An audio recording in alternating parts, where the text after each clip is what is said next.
사도 바울이 제3차 선교 여행을 마치고 예루살렘으로 돌아왔습니다. 그러자 예루살렘 교회의 지도자인 야고보와 장로들이 그를 반갑게 맞아주었습니다. 바울은 총회 앞에서 그간의 선교 현지에서 일어난 하나님의 역사를 자세하게 낱낱이 보고했습니다. 그동안 하나님이 역사하신 사건들에 대한 간증이었던 것입니다. 그동안 하나님께서 바울을 통하여 어떻게 역사하였는지에 대한 상세한 설명이었습니다. 그리고 야고보도 그동안 예루살렘에도 수많은 유대인들이 예수님을 믿게 되었다는 사실을 전하면서 유대인 그리스도인들은 율법에 대해 매우 민감한 반응을 보이고 있다는 사실을 전합니다. 그리고 바울에 대한 좋지 못한 소문들을 잠재우기 위해 바울이 율법에서 정한 결례를 행하면 이방인 전도에서 계속 문제가 되어왔던 할례 문제에 대해 많은 유대인들의 마음을 누그러뜨릴 수 있을 것이라고 말합니다. 그래서 바울은 야고보의 제안에 따라 율법이 정한 결례를 지키게 됩니다. 바울은 교회의 질서에 따라 순종했고 일부러 문제를 만들지 않기 위해 애쓰고 있었던 것입니다. 바울이 아시아 지역에서의 사역을 모두 마치고 예루살렘으로 가려고 했을 때 동역자들로부터 고난이 기다리고 있는 예루살렘으로 가지 말라는 만류를 많이 받았습니다. 그래서 바울은 최대한 조용히 지내려고 노력했던 것입니다. 그러나 그러한 노력에도 불구하고 아시아로부터 온 유대인들로 인하여 바울은 큰 논란 속에 빠져들게 되었습니다. 바울이 예루살렘에 올 때에 바울과 함께 동행했던 유대인들이 있었습니다. 그들은 디아스포라 유대인들이었습니다. 해외에 살면서 유대인의 결례를 제대로 하지 않고 지냈던 사람들이었습니다. 그래서 예루살렘 사도들의 권고를 따라서 결례를 행했던 것입니다. 그 기간이 7일이 되었습니다. 결례가 끝날 때쯤 아시아에서 온 유대인들이 성전에 있는 사람들을 선동하여 바울과 그 일행을 공격하기 시작했습니다. 이들은 전부터 바울을 끊임없이 따라다니면서 가시 노릇을 했던 사람들입니다. 악한 자들인데 바울을 공격하는 일에 일관되게 앞장을 서는 자들입니다. 그러니까 지금 아시아에서 온 유대인들이 바울을 박해하며 바울의 사역을 방해하려고 따라다니는 사람들이었는데 지금 예루살렘까지 와서 그 활동을 계속하고 있는 것입니다. 그런 일관성과 성실함을 주의 선한 뜻을 위해 사용해야 되는데 악한 일을 위해 성실한 자들이었던 것입니다. 악한 자가 근면 성실하면 세상은 더 어두워지는 법입니다. 본문 27, 28, 29절에 그 이래가 거의 참에 아시아로부터 온 유대인들이 성전에서 바울을 보고 모든 무리를 충동하여 그를 붙들고 외치되 이스라엘 사람들아 도우라.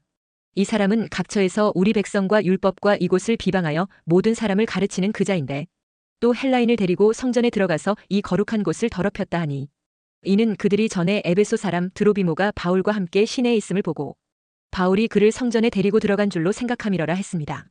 그러니까 아시아에서 온 유대인들이 바울과 함께 있는 드로비모라는 사람을 보았다는 것입니다. 드로비모는 에베소 사람으로 이방인입니다. 그들이 드로비모가 바울과 함께 있는 것만 가지고 부정한 이방인인 드로비모를 바울이 성전에 데리고 들어갔다는 것입니다. 다시 말해 바울이 성전을 더럽히고 모독하는 죄를 범하도록 방조했다고 넘겨짚은 것입니다. 그러면서 문제를 더 키우기 위해 크게 소리 지르면서 이스라엘 사람들아 도우라. 이 사람은 각처에서 우리 백성과 율법과 이곳을 비방하여 모든 사람을 가르치는 그자인데 또 헬라인을 데리고 성전에 들어가서 이 거룩한 곳을 더럽혔다 하면서 바울을 현장에서 고발한 것입니다.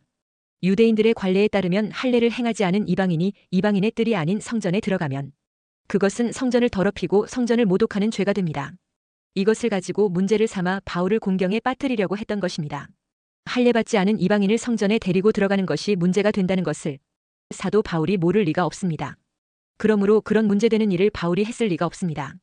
그런데 고발하는 아시아에서 온 유대인들이 확실한 물증을 갖고 고발한 것이 아니었습니다.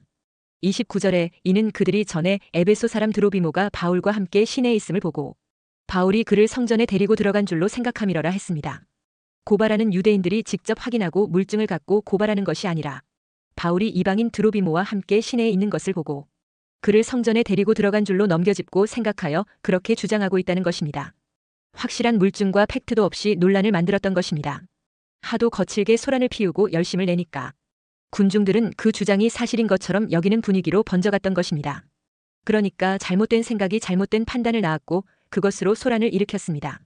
급기야는 그것을 핑계로 폭행과 폭동으로 이어졌던 것입니다.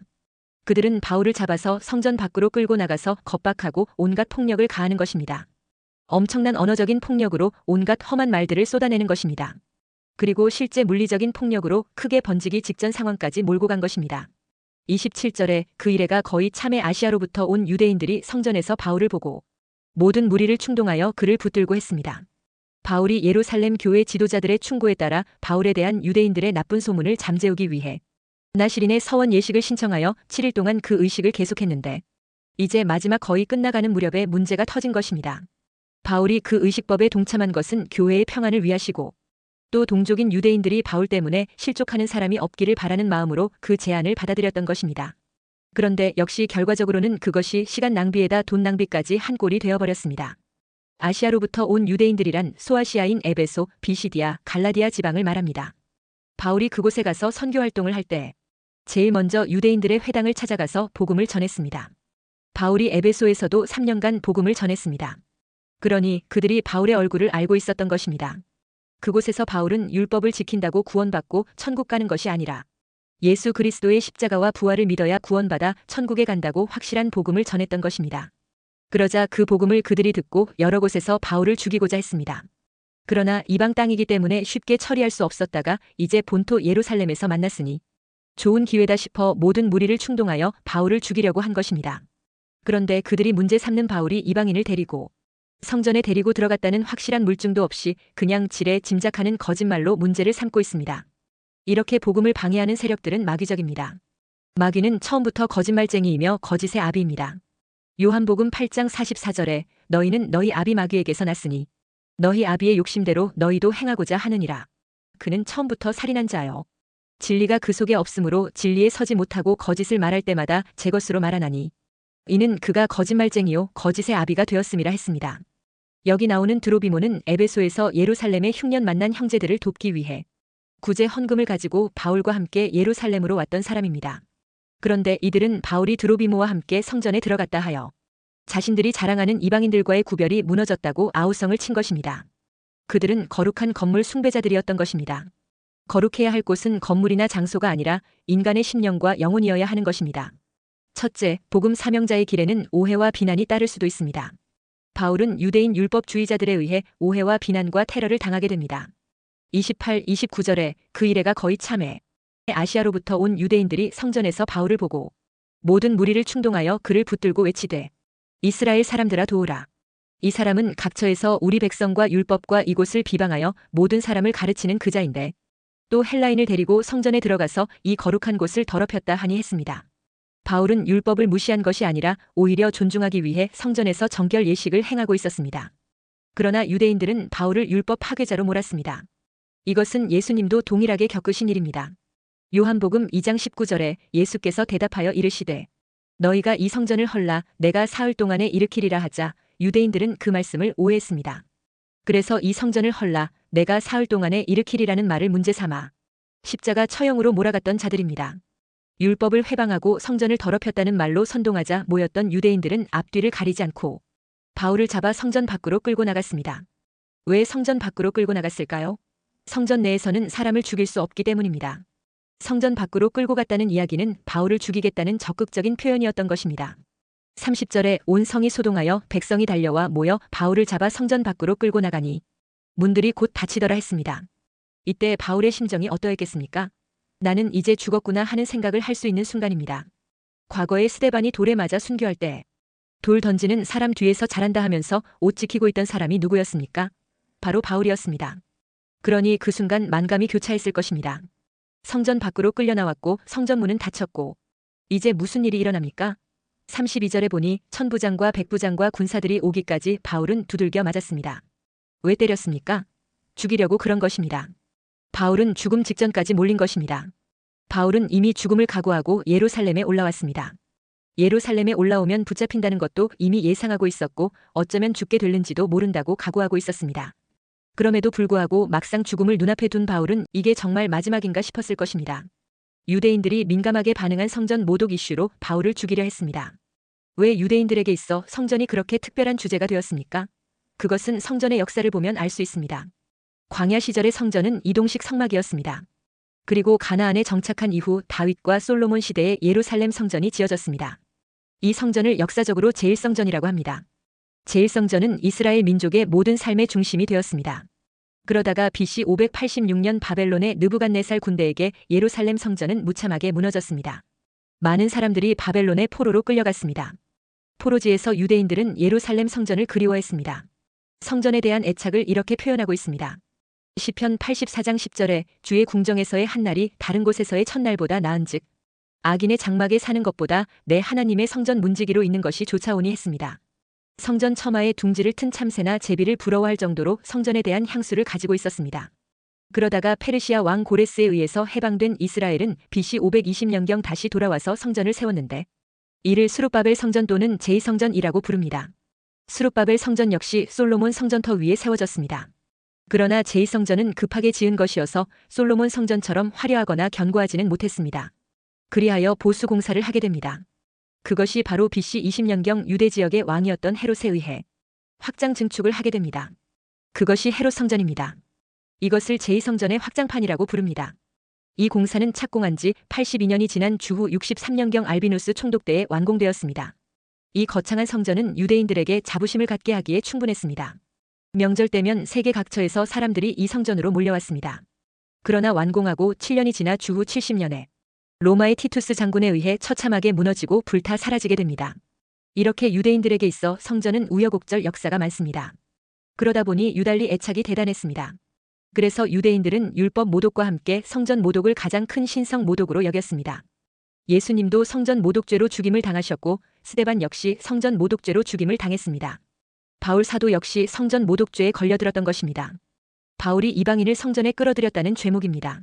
이방인은 이방인의 뜰까지는 들어갈 수 있지만 그 이상 유대인의 뜰, 여자의 뜰, 제사장의 뜰, 성소와 지성소에는 절대 접근할 수 없습니다. 1871년에 이방인의 뜰과 성전 지역을 나누는 울타리에 붙어있는 헬라어와 라틴어로 되어 있는 경고 문구를 발견했습니다. 거기에 어떤 이방인도 성전을 둘러싸고 있는 울타리 내부로 들어올 수 없다. 만일 누구든지 이런 일로 체포당하는 자는 죽임을 당할 것이다 라고 되어 있습니다.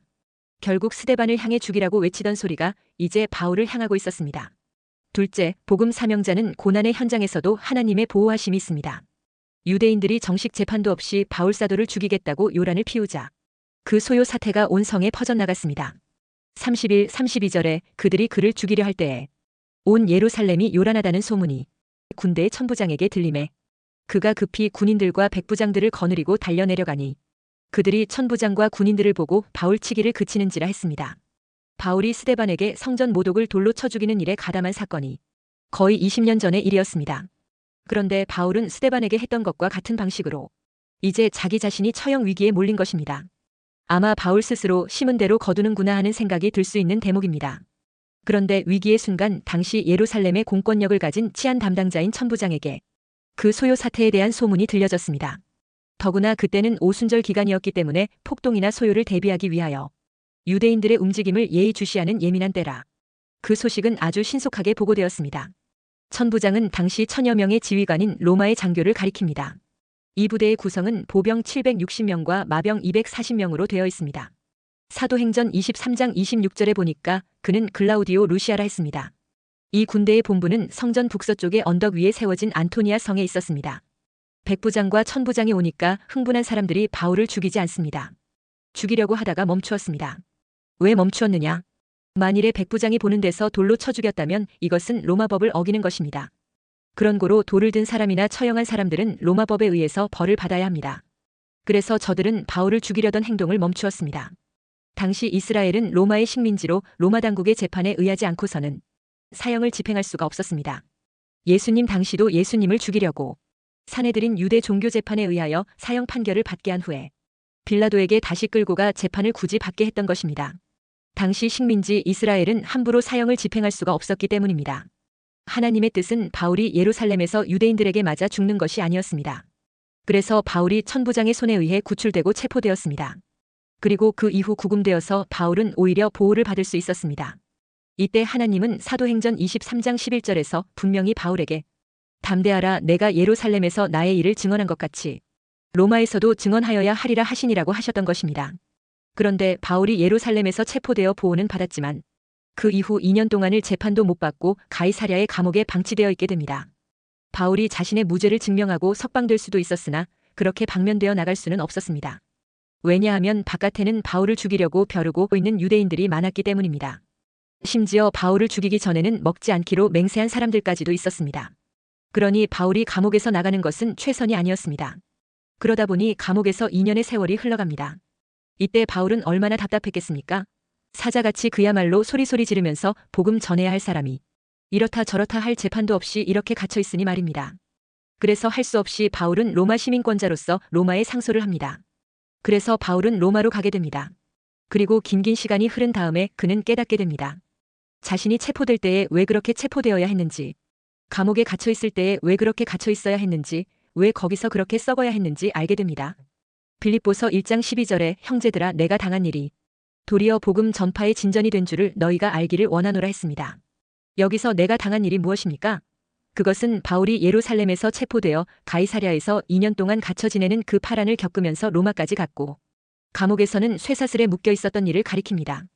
셋째, 복음 사명자가 당하는 억울한 고난은 복음의 문을 여는 통로가 됩니다. 예루살렘에서 유대인들에게 폭행당하는 사건으로 인해 하나님은 바울이 법적인 보호를 받으며 로마로 가는 길을 열어주셨습니다.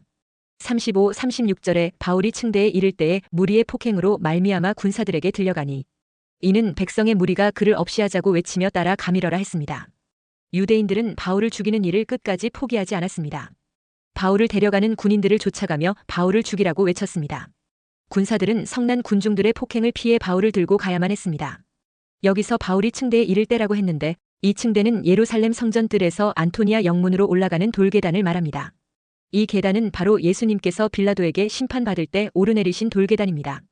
예수님 당시, 그러니까 본문의 사건의 27년 전에 그 장소에서 성난 유대민족이 예수님을 십자가에 못 박으라고 외쳐댔던 그 자리에서 오늘은 사도 바울을 죽이라고 아우성을 치고 있는 것입니다.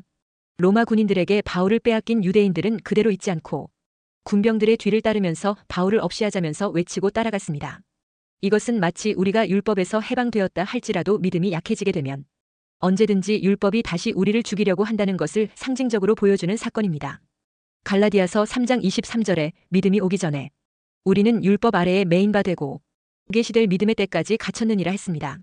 갈라디아서 5장 18절에 너희가 만일 성령의 인도하시는 바가 되면 율법 아래에 있지 아니하리라 했습니다. 그래서 항상 말씀 충만 은혜 충만해야 합니다. 바울이 율법주의자들에게 잡혀 죽게 되었지만 복음을 위한 하나님의 섭리로 살게 되었던 것입니다. 우리가 율법 앞에 서면 본성이 부패 타락하였기 때문에 율법 앞에 정죄를 당해 영원히 죽을 수밖에 없는 죄인입니다. 그러나 하나님 아버지의 사랑과 그리스도의 공로를 믿음으로 의롭게 되는 복음으로 말미암아 우리는 의롭다 함을 받았습니다. 그러므로 옛 법인 율법이 아니라 새 법인 복음을 따름으로 마음의 진정한 자유와 행복을 누리시기 바랍니다. 죽이는 법인 율법이 아니라 살리는 법인 복음을 따르시기를 바랍니다. 그리고 더욱 복음으로 충만할 수 있도록 성령으로 충만하시기를 축원합니다. 바울은 로마에 가기를 늘 기도하며 소원했는데 이제 그 기도의 응답이 되는 출발점이 되었던 것입니다. 바울은 선교사로서 복음을 전하는 자로서 로마에 가기를 원했습니다. 그러나 하나님은 바울이 죄수의 몸으로 로마를 방문하게 하셨습니다. 이것이 기도 생활의 신비입니다. 인간의 지혜로는 하나님이 하시는 일을 도무지 이해할 수가 없습니다. 그런데 왜 하나님께서 굳이 바울이 죄수의 몸으로 가게 하셨을까요? 그것은 먼저 죄수의 몸으로 로마를 방문하게 되었기 때문에 많은 높은 사람들을 만날 수 있는 기회가 있었던 것입니다. 바울이 만약 그가 원했던 대로 선교사로서 로마를 가게 되었다면 그는 일반 사람들만 만날 수 있었을 것입니다. 그러나 죄수의 몸으로 로마를 감으로 인해서 수많은 유명한 사람들을 만나게 되었습니다. 심지어 왕들까지 만나게 되었습니다.